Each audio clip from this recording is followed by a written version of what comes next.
दिखाएं और बताएं।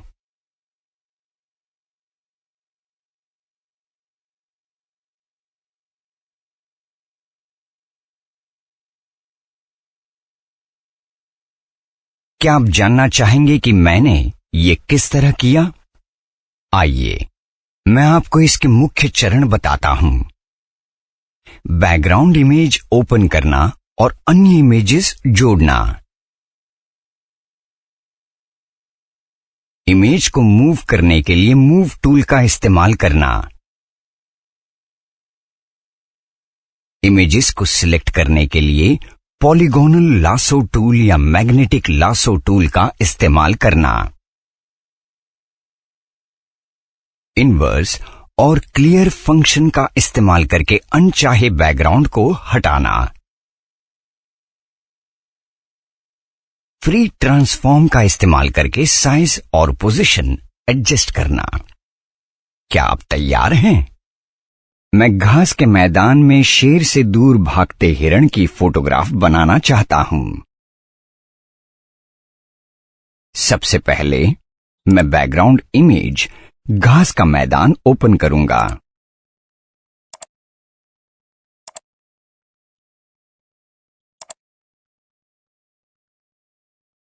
क्या आपको नहीं लगता कि काम करने के लिए ये इमेज थोड़ी छोटी है? सिर्फ फिट ऑन स्क्रीन सिलेक्ट करें, जिससे इमेज पूरी वर्क स्पेस पर फैल जाएगी। ये इमेज बेस लेयर है, जिस पर मैं और दो इमेजेस रखूंगा, एक शेर की और एक हिरण की। तो आइए उनको खोलते हैं।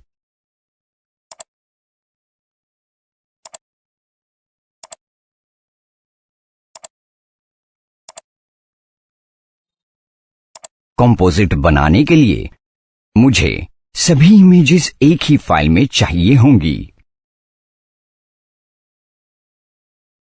ऐसा करने के लिए सिलेक्ट पर क्लिक करें और ऑल चुनें।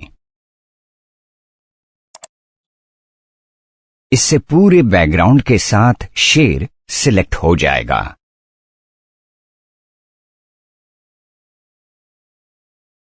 अगला चरण शेर को बैकग्राउंड इमेज पर लाने का होगा। ऐसा करने के लिए मैं एडिट और कॉपी पर क्लिक करूंगा।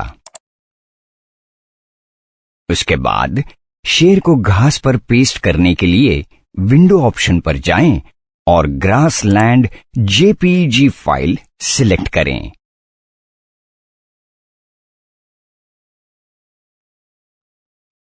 अब मैं शेर की इमेज यहां पेस्ट करने के लिए तैयार हूं।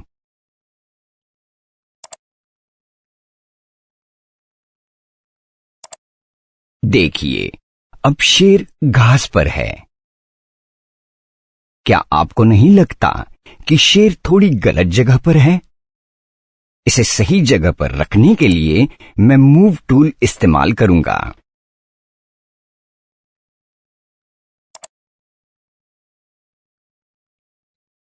क्या आपने देखा कि जब आपने इमेज को फाइल पर पेस्ट किया तो नई लेयर अपने आप जुड़ गई? मूल इमेज को सुरक्षित रखने के लिए हम नई लेयर में बदलाव करते हैं। मैं नई लेयर पर डबल क्लिक करके और लाइन टैप करके उसे रीनेम करता हूं।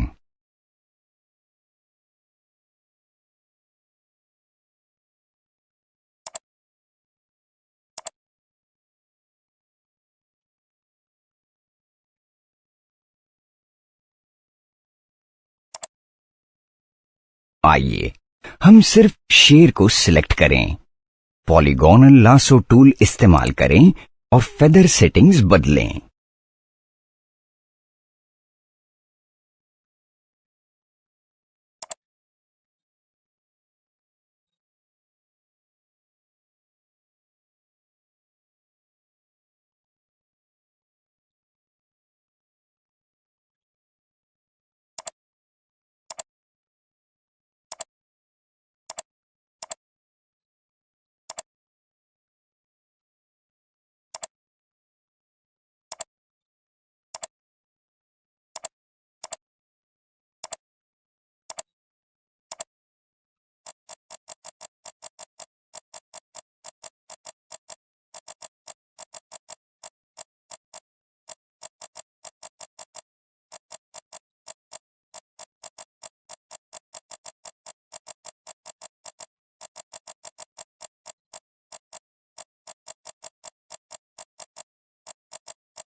शेर को सिलेक्ट करें। सिलेक्शन पूरा होने के बाद मैं अनचाहा बैकग्राउंड हटा देता हूं। मैं सिलेक्ट पर जाता हूं और इन्वर्स चुनता हूं।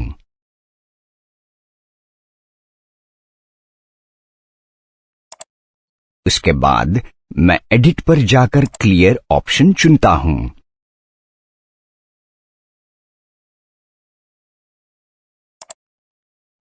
देखिए, शेर के आसपास वाला हिस्सा मिट गया है। देखा, ये कितना आसान है। सिलेक्शन हटाने और आगे बढ़ाने के लिए मैं सिलेक्ट फिर डीसिलेक्ट का चयन करूंगा। लेकिन इससे पहले क्या आपने टांगों के बीच ये पैच देखा?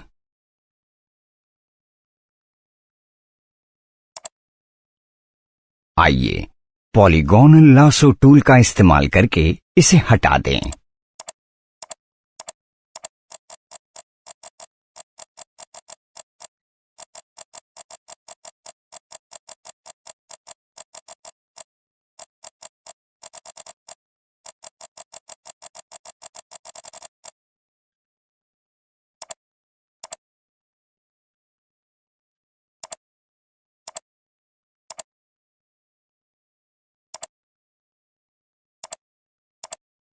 बैकग्राउंड की तुलना में शेर बहुत बड़ा दिख रहा है ना? मुझे इसे रीसाइज करना होगा ताकि वह बैकग्राउंड के अनुरूप लगे। ऐसा करने के लिए मैं एडिट पर जाता हूं और फ्री ट्रांसफॉर्म चुनता हूं। मैं शिफ्ट की दबाकर और साथ ही प्लेस होल्डर्स ड्रैग करके शेर को रीसाइज करता हूं। एकदम ठीक। अब मैं उसे घास के मैदान पर सही जगह पर रखता हूं। अब मुझे शेर से दूर भागता हुआ हिरण दिखाना है।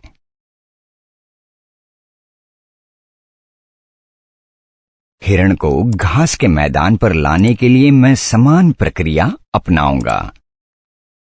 मैं हिरण की इमेज का चयन करके शुरुआत करूंगा। इस बार मैं रेक्टेंगुलर मैर्क्वी टूल इस्तेमाल करूंगा।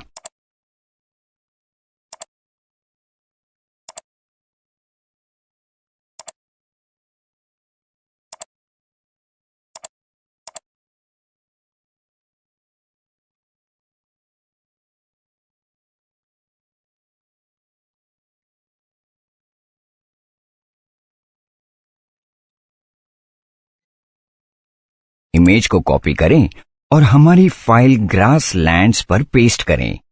उसके बाद मैं अनचाहा बैकग्राउंड हटाऊंगा।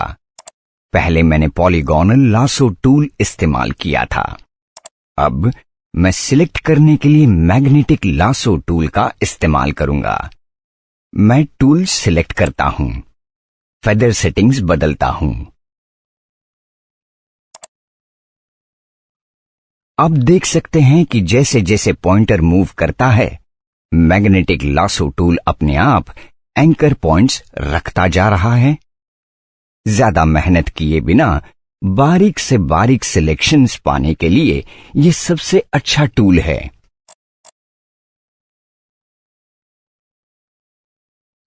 अनचाहा बैकग्राउंड हटाने के लिए मैं कौन सा ऑप्शन इस्तेमाल करूंगा? जी हां, सही कहा आपने। इनवर्स सिलेक्शन और एडिट फिर क्लियर। अब मैं इमेज को डीसिलेक्ट करता हूं।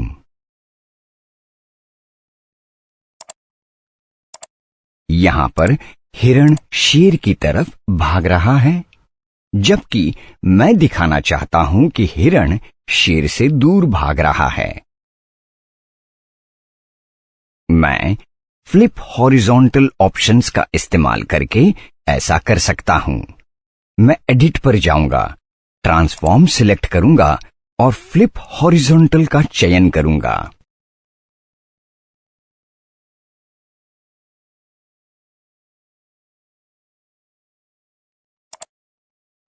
जी हां, इससे मुझे वह इफेक्ट मिल गया है जो मैंने सोचा था। हिरण को रीसाइज करने की जरूरत है।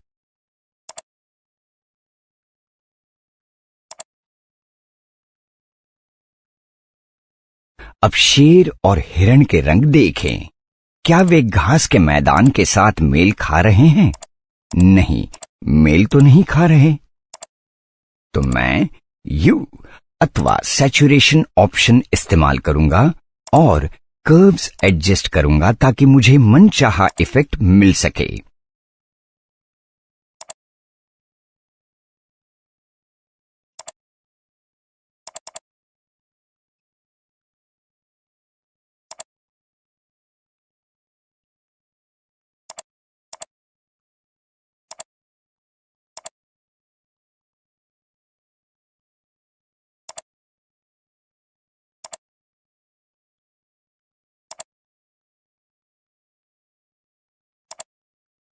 ये हो गया, फाइनल कॉम्पोजिट तैयार है।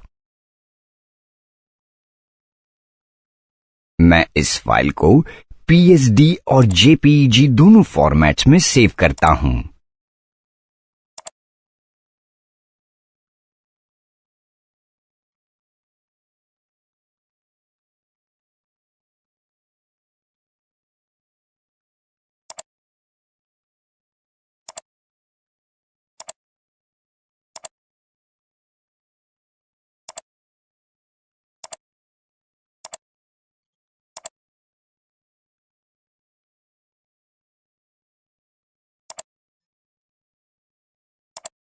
तो देखा आपने, इमेज या फोटोग्राफ्स को कंपोजिट करना कितना आसान है।